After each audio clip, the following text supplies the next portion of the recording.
कंचन मोयारो सव पावपणासनो मंगलाणं च सवेसिं हवै मंगलम्। मंगलं भगवान् वीरो मंगलं गौतमो गणी मंगलं कुन्दकुन्दाद्यो जैनधर्मोऽस्तु मंगलम्। सर्वमङ्गलमाङ्गल्यं सर्वकल्याणकारिकं प्रधानं सर्वधर्माणां जैनं जयतु शासनं जैनं जयतु शासनं। नम्योऽर्जुनवरिन्दे नरसुरभवनिन्दवन्द्ये सिद्धे वोच्छामि भावपाहुडम् अवशेषे संजदे शिरसा।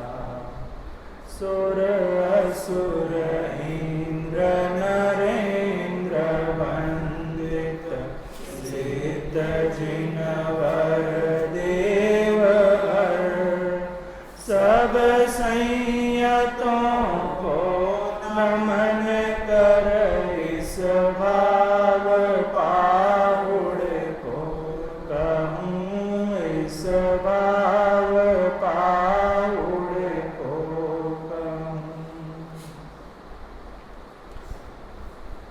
आचार्य कुनकुन भगवान रचित यह भाव पाहुड़ ग्रंथ विराजमान है। भाव पाहुड़ ग्रंथ के माध्यम से आचार्य भगवान प्रेरणा दे रहे हैं कि द्रव्यलिंग अंगीकार करने के साथ साथ यदि भावलिंग को प्रथम मान करके अभ्यंतर परिग्रह अर्थात मिथ्यात्व का त्याग करके अभ्यंतर परिग्रहों में क्रोध मान माया लोभ इत्यादि समस्त कषायें नौ कषायें, इन समस्त कषायों को छोड़ करके यदि द्रव्यलिंग अंगीकार किया है तो वह द्रव्यलिंग उसके भाव के अभाव का कारण बनता है। आचार्य भगवान चूंकि द्रव्यलिंग तो अनेक बार धारण किया, लेकिन अनेक बार द्रव्यलिंग धारण करने के बाद भी वह संसार में परिभ्रमण क्यों करता रहा? कौन? मैं स्वयं। उसका जवाब देते हैं कि भाई द्रव्यलिंग तो धारण किया, बाहर में व्रत नियम या एक शब्द में कह दें तो महाव्रत अंगीकार किए, अणुव्रत अंगीकार किए, लेकिन भावलिंग को नहीं संभाला तो चारों गतियों में अर्थात संसार में परिभ्रमण होता रहा।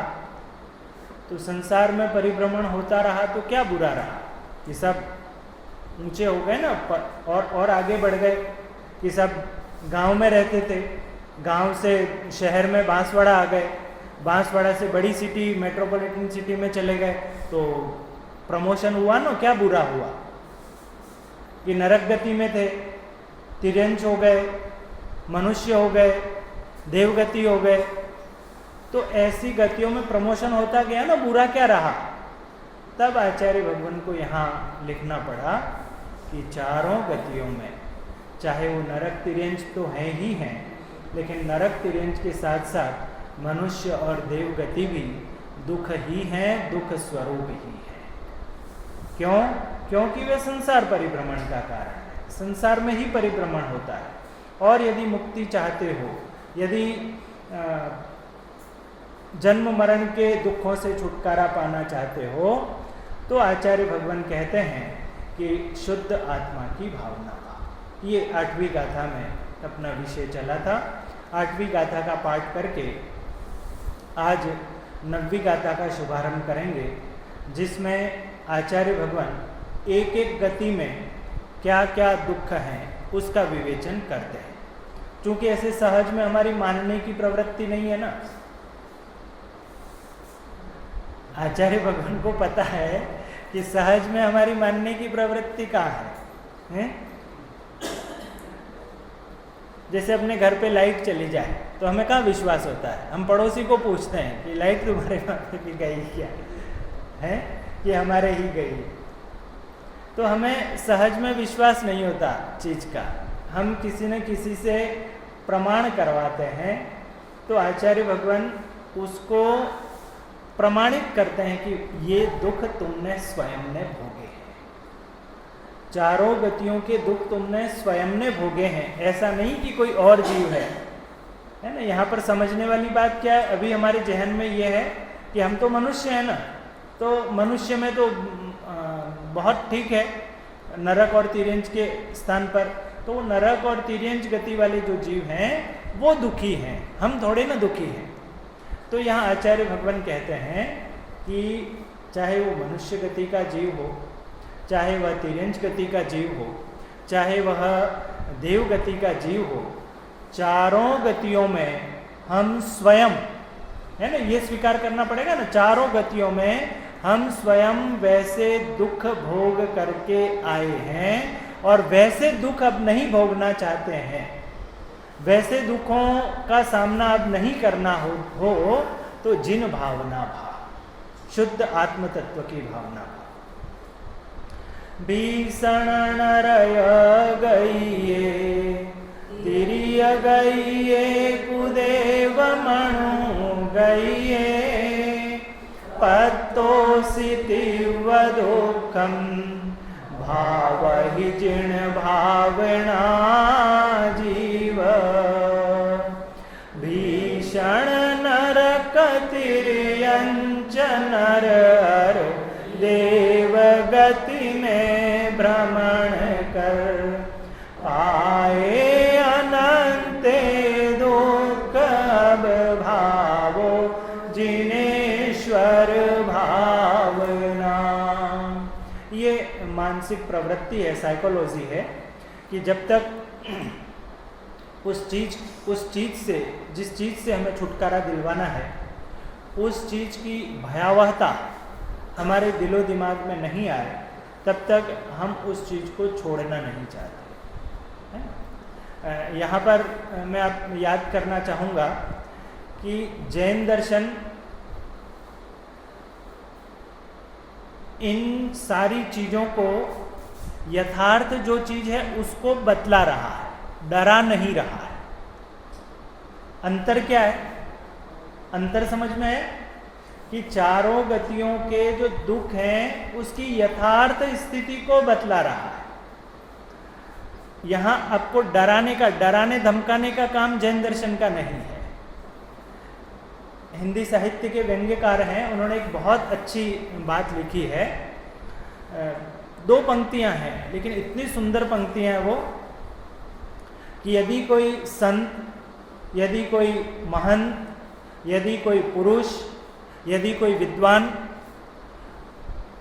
वो आपको कहीं ना कहीं भय दिखलाता है और वहाँ भय दिखलाकर अपनी बात बताता है, तो वो निश्चित रूप से अपनी कंपनी की टॉर्च बेचना चाहता है। हरिशंकर परसाई जी हिंदी के व्यंग्यकार हैं, उन्होंने ये लिखा है। तो यहाँ पर आचार्य भगवंतों को अपनी टॉर्च नहीं बेचना है। वहाँ तो उनका कोई ना कोई स्वार्थ है कि वहाँ मत जाओ, तुम यहाँ आओ, हमारे पाले में आओ, हमारे मठ में आओ, हमारे इधर आओ। तो वहाँ तो ये हो सकता है, लेकिन यहाँ तो जैनाचार्यों का एकमात्र उद्देश्य साधर्मी पने का, वात्सल्य पने का, वो जो अंदर से धर्म उन्होंने जो प्राप्त किया है, उनके अंतर में इतना राग रह गया है, वो हमारे पुण्योदय से वो राग भी यदि मिट जाए तो हमारे पास ये कुछ भी उपलब्ध नहीं होता। तो वो जो राग रहा, उस राग के कारण से यहाँ पर ये सारी चीजें, चारों गतियों के दुखों का वर्णन किया है। वो चारों गतियों के दुखों को इसलिए मैं इस तरीके से बतला रहा हूँ कि आपको, हमको तो धर्म में आए थे कि हम यहाँ निडर होंगे, यहाँ कुछ सुख मिलेगा, तो यहाँ पर आप डरा रहे हो, हमको धमका रहे हो, ये नहीं करोगे तो ये हो जाएगा, ये नहीं करोगे तो ये हो जाएगा। ये नहीं बतला रहे हैं, हम तो वास्तविकता बतला रहे हैं। आचार्य भगवान कह रहे हैं कि भाई ऐसा हुआ है, और ऐसा जिन भावना नहीं भाओगे, आत्म तत्व का दर्शन नहीं करोगे, तो ये स्थिति होने वाली है ना। जैन दर्शन का नाम, डराने का नाम जैन दर्शन नहीं है। जैन दर्शन का नाम वस्तु स्थिति का व्याख्यान करने का नाम जैन दर्शन है। आचार्य भगवान 9वीं गाथा में सबसे पहले नरक गति के दुखों का वर्णन करते हैं कि नरक गति के दुख कैसे। क्योंकि हमें थोड़ी पता है ये, हमें क्या पता है? हमें 4 दिन पहले क्या हुआ वो पता नहीं रहता।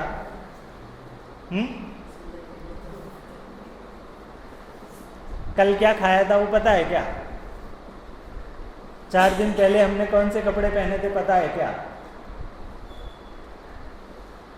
लेकिन साल भर पहले किसने गाली दी थी वो पता है, वो पता है कि नहीं? तो आचार्य भगवान यहाँ पर नरक गति के दुखों का वर्णन करते हैं जो हम सब भूल चुके हैं, और इसके द्वारा आचार्य भगवान का एकमात्र उद्देश्य ये है कि आप भी जैसे हमने धर्म को प्राप्त किया है, जैसे हमने आत्मा को प्राप्त किया है, जैसे हमने सच्चे सुख को प्राप्त किया है, जैसे हमने निराकुल सुख को प्राप्त किया है, इसलिए हे भव्यों, हे सज्जन पुरुषों, हे आत्मन, सब आचार्य भगवान के विशेषण है, वही उपयोग कर रहा हूँ मैं कि हे आत्मन, तो क्या करो, इन दुखों को जानकर इन दुखों से छुटकारा प्राप्त करने का जो उपाय है उस उपाय का वर्णन करो। तो क्या लिखते हैं आचार्य भगवान, देखो 9वीं गाथा में, सत्त सुनर यावासे दारुण भीमाईं असहणीयाईं भूताईं सुरकालं दुःखाईं निरन्तरं सह्यं सत्त सुनर यावासे दारुण भीमाईं असहणीयाईं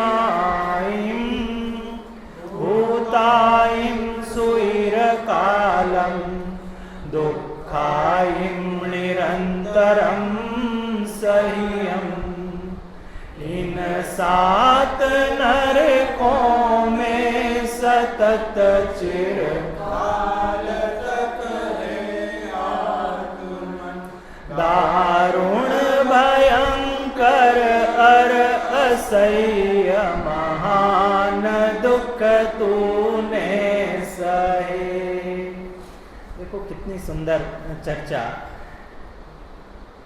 पहली पंक्ति में हे आत्मन ये संबोधन दिया, और आचार्य भगवान दूसरी पंक्ति में कहते हैं कि ऐसे 7 नरकों के दुख हम सभी ने भोगे हैं।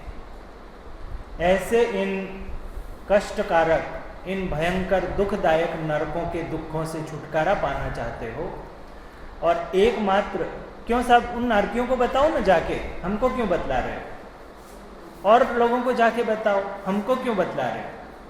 अरे भाई तुम दुख से छुटकारा पाना चाहते हो ना, तुम इस भावना से आए हो ना कि हमें जन्म मरण, जन्म जरा मृत्यु विनाशनाय जलम निरूपामिति स्वाहा, इतना इतना जल चढ़ाया है जन्म मरण के दुख से छुटकारा पाने के लिए।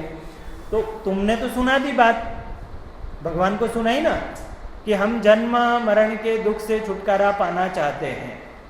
मामा जी, तो जन्म मरण के दुख से छुटकारा पाना चाहते हो, तो अब जो हम बता रहे हैं वो सुनो।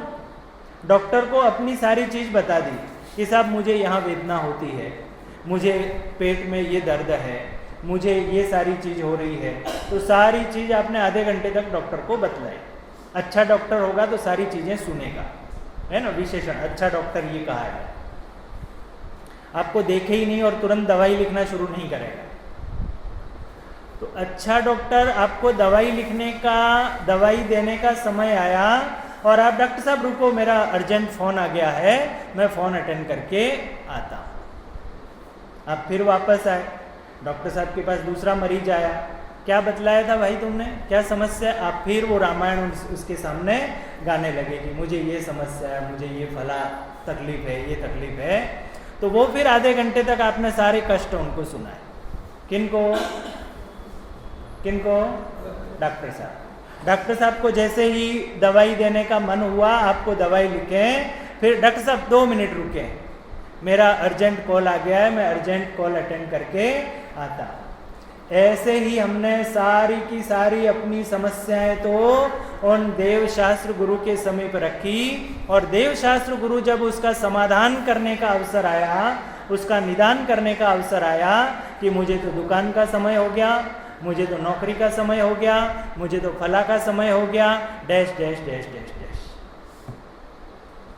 तो आचार्य भगवान कहते हैं कि जब तक उस दवाई को डॉक्टर को सुनाने से निरोगी हो जाएगा नहीं। मैं तो गया था ना डॉक्टर के पास, मैं तो जो प्रसिद्ध वैद्य हैं उनके पास गया था कि जिनके पास जो व्यक्ति जाता है निरोग हुए बिना रहता नहीं है, ऐसी उनकी प्रसिद्धि है, ऐसे डॉक्टर के पास गया था। तो अपनी बात सुनाने मात्र से उसका रोग दूर हो जाएगा। रोग कब दूर होगा? कि जब वो जो डिस्क्रिप्शन लिख रहे हैं और लिखने के बाद, अब आगे सुनो, कि सुन भी लिया, मेडिसिन भी ले आया, दवाई भी ले आया, और दवाई नहीं ले तो दवाई को देख देख करके हो जाएगा। उस निर्धारित नियमानुसार उस मेडिसिन को, औषधि को लेगा तो वह निरोग होगा। ऐसे ही आचार्य भगवान यहाँ कहते हैं कि भाई तूने खूब हमको सुनाया है, हम तुझे कुछ कह तो सकते नहीं, वीतरागी है। वो जो डॉक्टर है ना, वो तो 1 बार 2 बार 3 बार आपकी बात सुनेगा, और बार बार आप ऐसे ही गच्चा मारकर चले जाओगे तो वो डॉक्टर कहेगा कि भाई साहब आप बाहर ही रहिए। वो अपने रिसेप्शनिस्ट को कह देंगे कि इस मरीज को अंदर मत भेजना, ये फालतू में टाइम बिगाड़ता है। नहीं? तो यहां पर आचार्य भगवान कह रहे हैं कि जो आप जिस दुख से छुटकारा पाना चाहते हो, उस दुख से छुटकारा पाने का उपाय ये है। आपको प्राकृत में समझ में आता हो तो, हिंदी गद्य में समझ में आता हो तो, हिंदी पद्य में समझ में आता हो तो, तीनों चीजें तो आपने पढ़ी हुई हैं, इसलिए मैं याद कर रहा हूं। ये चारों गतियों के दुख, भाई साहब, चारों गतियों के दुख यहाँ पर आचार्य कुंदकुंद स्वामी भाव पाहुर ग्रंथ में लिख रहे हैं। आचार्य कल्प महापंडित टोडरमल जी साहब मोक्ष मार्ग प्रकाशक में चारों गतियों के दुखों का वर्णन करते हैं। पंडित दौलत राम जी साहब 6 ढाला में चारों गतियों के दुखों का वर्णन करते हैं। पढ़े ना सब ने, हम सब ने पढ़ी है ना, बचपन में परीक्षा दी है उसकी। वही बात यहाँ पर यहाँ तो इन्होंने एक एक गाथा में एक एक गति के दुखों को बतला दिया है, लेकिन दौलत राम जी साहब ने 6 ढाला में, पंडित टोडरमल जी साहब ने मोक्ष मार्ग प्रकाशक में बहुत सुंदर विस्तार से उसका वर्णन किया है। वो विस्तार से वर्णन काहे के लिए किया है? छोड़ने के लिए किया। उसका हमें अवभाषण हो कि भाई इसको यदि हमें छोड़ना है ना। वो रजनी भाई एक उदाहरण देते हैं ना, सुंदर उदाहरण देते हैं कि कौन सा, कि जिसके घुटनों में भी दर्द हो और पागल कुत्ता है ना, काटने वाला कुत्ता, वो दिख गया कि ये कुत्ता पीछे आया और काटेगा, तो ये इंजेक्शन जो लगते हैं, नाभि में इंजेक्शन लगते हैं ना, वो नाभि के इंजेक्शन का दर्द उसे भान हो तो घुटनों का दर्द भी गायब हो जाए और दौड़ करके अपनी मंजिल को पाए। तो ऐसे चारों गतियों का दुख हमें लगना चाहिए। तब आचार्य भगवान ये लिखते हैं, देखो हे जीव, तूने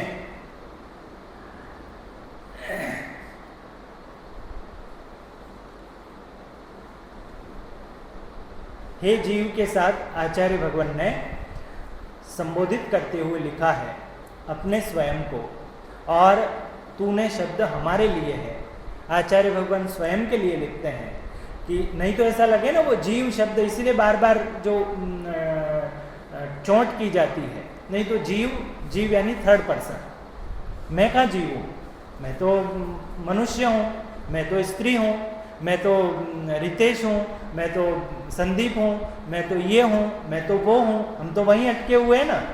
तब आचार्य भगवान यहाँ कहते हैं कि हे जीव, तूने, अपने को संबोधित कर रहे हैं, तूने सत्तसु 7 नरयावासे, नरक के जो आवास हैं, नरक की जो भूमियां हैं, 7 प्रकार की नरक भूमियां हैं, उसमें अनेक बिल हैं। नरक में 7 भूमियां, उन 7 भूमियों के अनेक बिल हैं। उन 7 भूमियों में 7 पटल बोल दें, 7 भूमियां बोल दें। इसका सुंदर वर्णन तत्वार सूत्र में आचार्य उमा स्वामी देव ने किया है। अपन इसको विस्तार नहीं कर रहे। क्यों नहीं विस्तार कर रहे? क्योंकि आचार्य भगवान की जो मूल उद्देश्य है, मूल स्थापना उन्होंने करी थी पहली गाथा में, मैं भावलिंग को बताऊंगा, है ना। इसका विस्तार यहाँ इसलिए नहीं कर रहे। तो देखो, हे जीव, तूने 7 नरक भूमियों के नरक आवास बिलों में, नरयावासे, नरक के आवास, दारुण भीमाई, दारुण करुण, तीव्र, और दारुण अर्थात तीव्र, करुण, और भीमाई भयानक, और असहनीय। देखो, 3 विशेषणों का उपयोग किया है। दुखों को, दुखाइम, दुखों को, सुईर कालम, बहुत दीर्घ काल तक, ये विशेषण और अच्छा है। निरंतरम, निरंतर ही, भूताइम, भोगे और सहे। ये निरंतर है ना, वो निरंतर शब्द क्या बतला रहा है कि वो जो दुख है वो ऐसा नहीं कि सब अभी पेट का बहुत शूल उठा था और अब तो थोड़ी शांति हो गई। अपन को ऐसा ही होता है ना कि अभी कान में दर्द बहुत हुआ था लेकिन अभी तो थोड़ी शांति है। वहां पर वो निरंतर है ना, अखंड, अखंड कह सकते हैं। जैसा अखंड आत्मा है, ऐसा अखंड रूप से वो निरंतर निरंतर दुखों का वेदन चलता रहता है। ऐसे निरंतर दुखों से कौन कैसे दुख हैं वो? दारुण, तीव्र, भयानक और असहनीय। ऐसे सहन करने योग्य नहीं है, ऐसे असहनीय दुखों को भोगा है। ऐसे दारुण, भयानक, असहनीय दुखों के बारे में यदि जरा सा भी हमें भान करना हो तो जो विदेशी लोग हैं, जब हमारे भारतीय सैनिक हैं वह अन्य सीमा में प्रवेश कर जाएं, तो वहाँ की जो सेना है, वहाँ की जो सरकार है, वो उन्हें किस तरीके का टॉर्चर करती है, वो उन्हें किस प्रकार से कितना दुख देती है, उससे अनुमान लगा सकते हैं कि हमारे सैनिकों के साथ जैसा टॉर्चर, वो तो एक लिमिट है, मैं बतलाने के लिए कह रहा हूँ, है ना, कि ऐसा कष्ट जैसा उनको होता है उससे कहीं गुना, वो तुलना के लिए जो हमें दिखता है ना, दिखने के लिए। बिल्ली और शेर में क्या समानता है? बिल्ली बिल्ली है, शेर शेर है, लेकिन शेर अब कहाँ, जंगल में तो शेर रहे नहीं, या तो फोटो में शेर है। तो बच्चे को बिल्ली बताकर समझाया जाता है कि ये बिल्ली है, इस बिल्ली का ही बड़ा रूप जो होता है वो शेर। बिल्ली और शेर में कोई समानता है? कोई समानता नहीं है। बिल्ली तो पालतू है, शेर पालतू है क्या? तो ऐसे ही ये जो मैं टॉर्चर का एक रूप आपको बतलाया, ऐसे नरक गति के दुख आप और हम सब ने भोगे। अब जो गई सो गई, जो बात गई सो गई। अब वो यदि नहीं चाहते हो, अब ऐसे दुखों को भोगना नहीं चाहते हो, तो जब जो बात यहाँ पर आचार्य भगवान बतला रहे हैं उसको स्वीकार करो, ये महान उद्देश्य है। ठीक है, शब्दशः अर्थ ख्याल में आया होगा आपको अन्वयार्थ से। सत्तसु 7 नरयावासे, नरक के आवास, दारुण बहुत तीव्र, भीमाइम भयानक, असहनीयम असहनीय, ऐसे दुखों को, सुईर कालम बहुत लंबे काल तक, सुईर यानी बहुत दीर्घ लंबे काल, समय तक, दुखाइम दुख को, निरंतरम निरंतर रूप से, अविरल रूप से, सह्यम सहा है, और भूताइम भोगा है। ऐसे दुखों को भोगा और सहा है। ऐसे दुखों से यदि आप छुटकारा पाना चाहते हो, वो सब आगे आएगा। ये मैं यहाँ जोड़ रहा हूँ, ये तो दुख बता दिए। अब दुख बता दिए तो उसके साथ पूरी बात कहाँ हुई। यदि ऐसे दुख से छुटकारा पाना चाहते हो, ये जो तुम धूम्रपान कर रहे हो, इस धूम्रपान से ऐसा कैंसर हो जाता है, इस धूम्रपान से पेट की आंतें खराब हो जाती हैं, ऐसा सब बता दिया। तो अब क्या करें साहब कि इसलिए आप इस धूम्रपान को छोड़ो। ख्याल में तब जाके पूरा हुआ ना, उद्देश्य कथन जो हुआ था तब जाके वो पूरी बात हुई। तब आचार्य भगवान ने यहाँ लिखा है कि हे जीव, तूने 7 नरक भूमियों के नरक आवास बिलों में दारुण तथा भयानक और असहनीय दुखों को बहुत दीर्घ काल तक निरंतर ही भोगे और सहे हैं।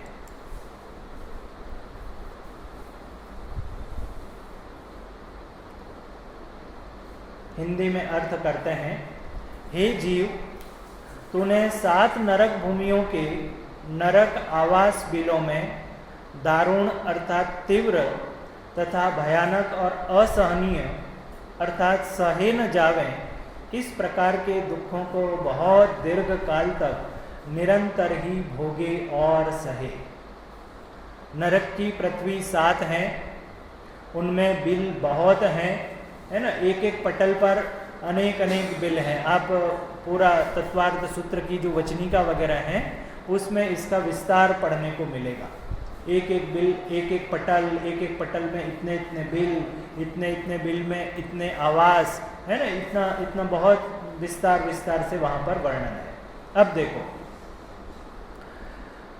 अब जो बात है ये कि ठीक है, वो भी हम निकाल लेंगे, समय निकाल लेंगे, 2, 5, 10 साल होंगे तो निकाल लेंगे। लेकिन वहाँ का जो समय है वो देखो, कितने काल तक की वो जेल है। उनमें 10,000 वर्ष से लगाकर तथा 1 सागर से लगाकर 33 सागर तक आयु है। मिनिमम 10,000 वर्ष। 10,000 वर्ष से 10,000 वर्ष में अभी यदि मनुष्य की आयु गिने तो मिनिमम आयु 100 वर्ष माने, औसत आयु। तो कितने भव निकल जाएंगे, तब वो मिनिमम नरक की आयु पूर्ण होगी, है ना। 100 वर्ष यदि मनुष्य की आयु औसत माने तो कितनी मनुष्य आयु निकलेगी, कितनी बार मनुष्य बनेगा, मृत्यु को प्राप्त होगा, जन्म लेगा मरेगा, जन्म लेगा मरेगा। तब तक जो नरक गति की सबसे कम आयु है 10,000 वर्ष, वो जाके पूरी है।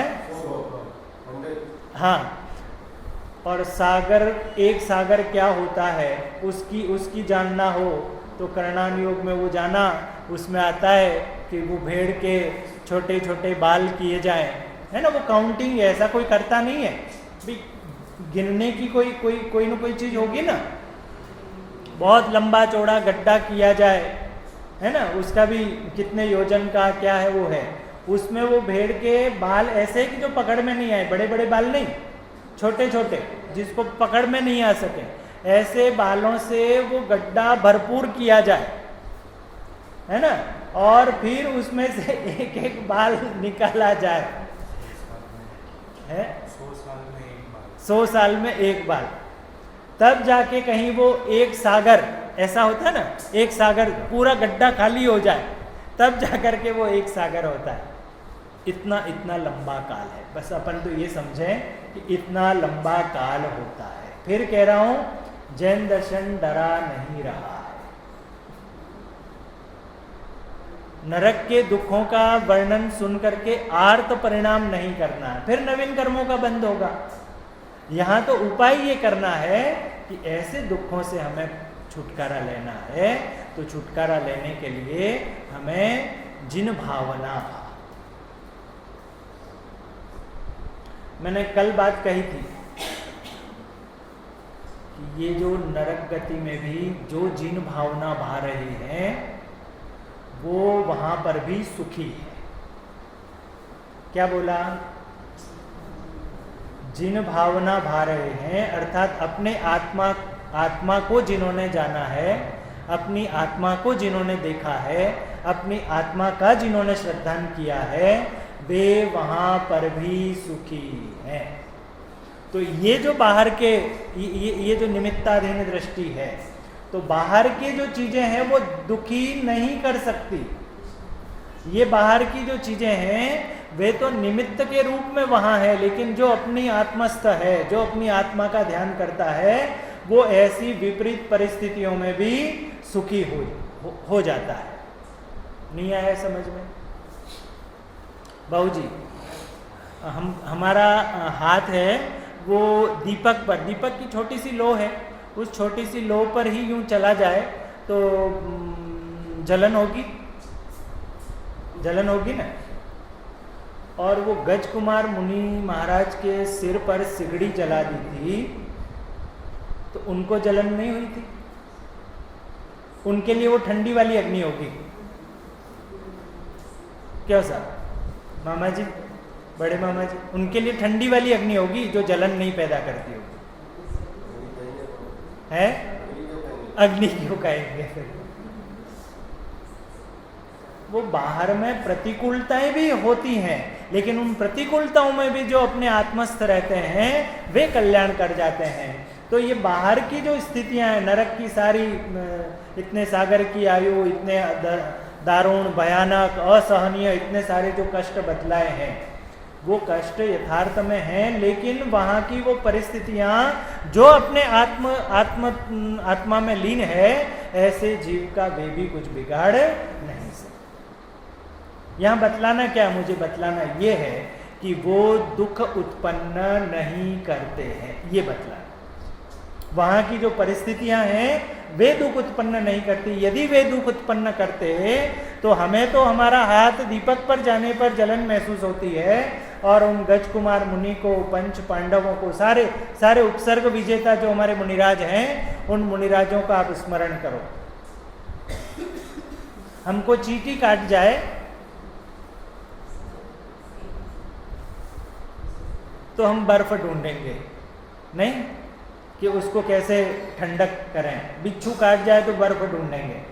और उन सुकुमार मुनि महाराज को वो श्यालिनी तीन दिन तक अपने पूरे परिवार के साथ, श्यालिनी अपने पूरे परिवार के साथ उनको 3 दिन तक भक्ति रही, खाती रही, नोचती रही, तो उनको दर्द नहीं होता होगा।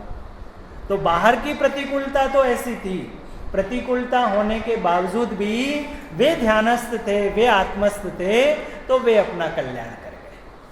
तो ऐसी परिस्थितियां जो ये नरक की सारी बतलाई हैं, वे नरक की जो स्थितियां हैं वे दुख उत्पन्न नहीं करती हैं, ये बतला। चारों गतियों के जो दुख हैं वे दुख उत्पन्न नहीं करते हैं।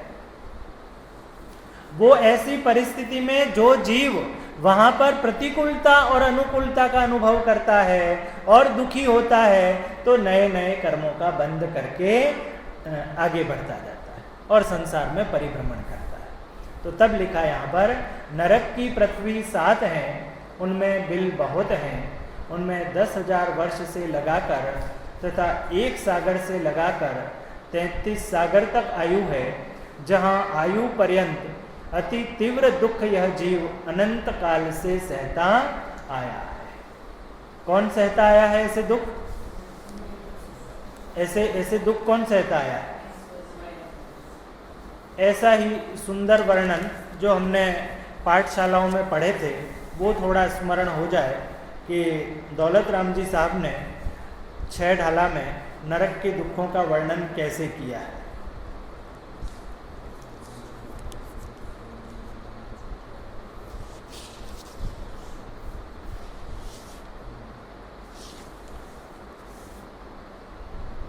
तहाँ भूमि पर सत दुख ईसो, बिच्छू सहस डसे नहीं तिसो।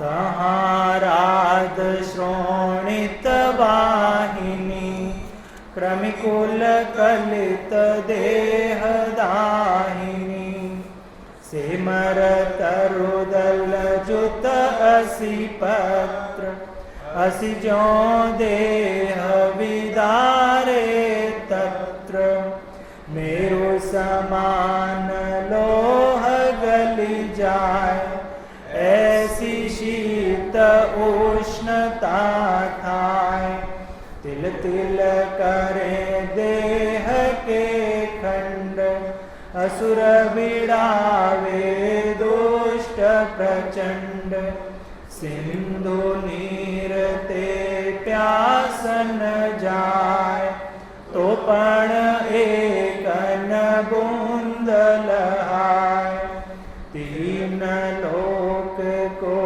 नाज जुखाय मीटे न भूख कणान लहाय ये दुख बहु सागर लो सहे करम जोग ते नर गति लहे। ऐसे 4 छंदों में 5 छंदों में पंडित दौलत राम जी साहब ने जो नरक गति के दुख हैं उसकी फोटोग्राफी की है, उसकी वीडियोग्राफी की है कि ऐसे दुख आप और हम सब भोग करके आए। ऐसे दुख यदि हम दोबारा भोगना नहीं चाहते हैं, ऐसे दुखों से छुटकारा पाना चाहते हैं, तो आचार्य भगवान कहते हैं कि ऐसी जिन भावना भाव, ऐसे भावलिंग को स्वीकार कर और भावलिंग स्वीकार कर जो बाहर में अणुव्रत और महाव्रत अंगीकार कर रहे हो, ऐसे अणुव्रत और महाव्रतों को अंगीकार करो तो नियम से उस परम सुख को, उस परम वैभव को, उस साक्षात सुख को, उस निराकुल सुख को प्राप्त हो। गाथा का पाठ पढ़ते हैं फिर। सत्त सुनर आवासे दारुण भीमाईं असहनीयाईं भूताईं दुःखाईं निरंतरं संयम इन सात नरकों में सतत चिर काल तक है आत्मन दारुण भयंकर अर असह्य महान दुख तूने सहे। यह जीव जब निगोद से जो जिसकी गणना आती है कि निगोद से 2000 सागर और कुछ अधिक वर्ष के लिए है, 2000 सागर और कुछ अधिक है ना, तो जब ये बाहर निकलता है तो इसका सारा समय नरक और देवगति में ही निकल जाता है। इसका अधिकांश समय 2000 सागर और कुछ अधिक आया ना, तो अधिकांश समय इसका नरक और तिर्यंच गति में, देवगति में ही निकल। अब ये जो अवसर मिला है, इस अवसर का उपयोग यदि हम नहीं करें तो पंडित टोडरमल जी साहब को याद करें कि जिसको चिंतामणि रत्न मिला हो और उस चिंतामणि रत्न का सदुपयोग नहीं करे और उसको कौवे के उड़ाने में व्यतीत कर दे, जिसे अमृतपान करने का अवसर मिला हो और अमृतपान न करे, तो उसके अभाग्य की महिमा तो हमसे नहीं। हम सब बड़े भाग्यशाली हैं कि हमको ऐसा सुंदर समागम मिला। समागम मिलना ही भाग्य, बहुत पुण्य की बात नहीं है दीदी। ये सब समागम मिलना ना, पंचेंद्रिय मिलना, इंद्रियों की अनुकूलता होना, परिवार की अनुकूलता होना, समाज की अनुकूलता होना, सब कुछ बहुत लंबा चौड़ा विस्तार है, मुझे वहाँ तक नहीं जाना। ये सब कुछ मिलना, ये पुण्य से मिल गया, लेकिन ये महापुण्य की बात नहीं है। पुण्य की बात तो ये है कि देवशास्त्र गुरु का समागम मिला, लेकिन ये भी महापुण्य की बात नहीं है। क्या कहा? देव शास्त्र गुरु का समागम मिल गया, ये भी पुण्य की बात है, महापुण्य की बात नहीं। महापुण्य की बात तो ये है कि ये हमें सुनने का अवसर मिला। जो जिनेंद्र भगवान की दिव्य ध्वनि है, वो दिव्य ध्वनि का सार सुनने का अवसर मिला, ये भी महापुण्य नहीं है। महापुण्य तो ये है कि वो दिव्य ध्वनि सुनने का अवसर मिला और वो दिव्य ध्वनि हमें अच्छी लगती है, वो हमारे हृदय को सुहाती है, वो हमें भाती है कि ये दिव्य ध्वनि जो है वो मेरे कल्याण के लिए, वो मेरे आत्म कल्याण के लिए है, वो मेरे भाव का अभाव बतलाने वाली ये दिव्य ध्वनि है। नहीं तो और न जाने क्या क्या विचार करे, जबरदस्ती बैठ भी गया हो तो सुन लिया, तो उसके लिए वो दिव्य ध्वनि क्या काम की? जिसको सुहाती नहीं हो तो उसके लिए दिव्य ध्वनि क्या काम की? तो ये जो दिव्य ध्वनि है, महापुण्य तो ये है कि ऐसी आचार्य भगवंतों की बात, गणधर परमात्माओं की बात जो सर्वज्ञ भगवंतों ने कही है, वो परंपरा से हमारे तक आई है और वो बात हमें सुहाती, वो बात हमें लगती है कि नहीं, ये बात तो मेरी है, ये मेरे आत्म कल्याण के लिए बात कही गई है। तब उसको लगेगा कि नरक गति के जो दुख हैं वो मुझे छोड़ने चाहिए, तब उसको लगेगा कि ये तिरंज गति के दुख हैं वो मुझे छोड़ने चाहिए, तब उसको लगेगा कि नरक और तिरंज क्यों, चारों गतियों के दुख मुझे छोड़ने चाहिए और चारों गतियों से पार, गतियों से अतीत जो दशा है उसको प्राप्त करने के लिए मुझे परम पुरुषार्थ करना चाहिए, तब उसके अंदर भाव आएगा। नहीं तो सारी दुनिया इन धूम्रपान करने वालों को नहीं कहती, लेकिन छोड़ देते हो।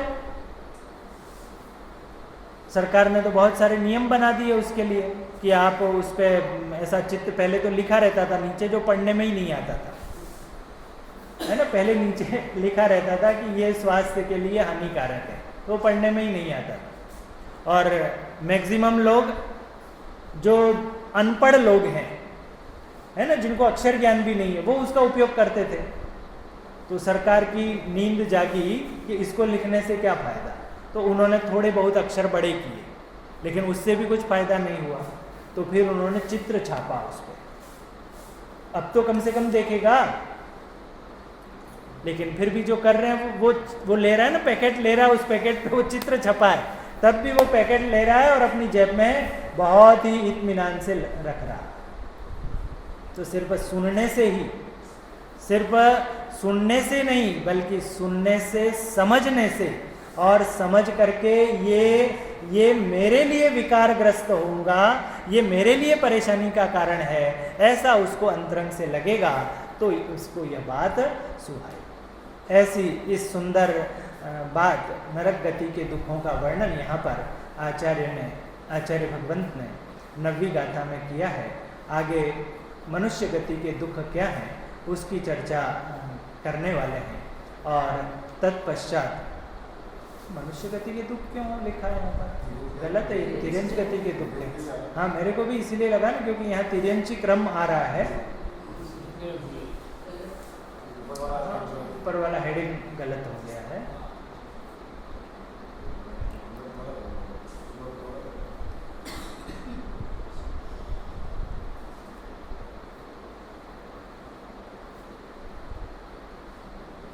ये मनुष्य गति का तो यहाँ है 70वीं गाथा में। ऐसा सुंदर वर्णन है, आप सब इसका बारंबार अवलोकन करें।